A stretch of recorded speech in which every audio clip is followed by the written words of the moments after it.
In the last video, I talked about samurai against knights, and I based it off of the later generations when I was intending to base it off of their original purposes.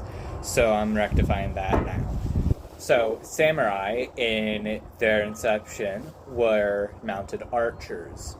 They would they would sometimes wear heavy armor, but they weren't. But primarily, they were mounted archers. Knights were heavy shock troops on horseback.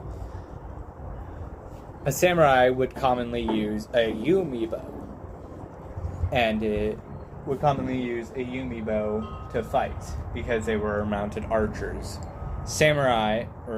Knights would use heavy lance spears and swords. So their armor was also different. In their inception, knights wore scale mail and chain mail primarily because plate armor wasn't invented. Scale mail is a lot more expensive than chain mail. Keep that in mind.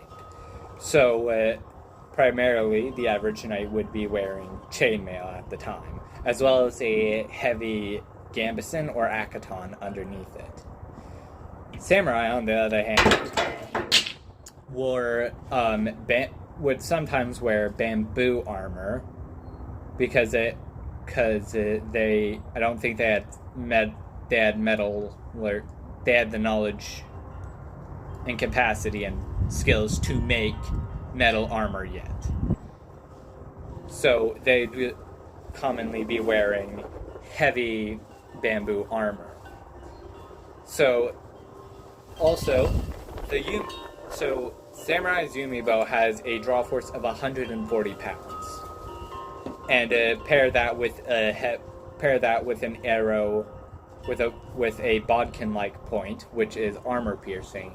That can and will in some cases pierce chainmail and kill the knight. However, a samurai's weakness is getting in close combat. A knight is primarily made for close combat. You wouldn't see a knight with a bow and arrow.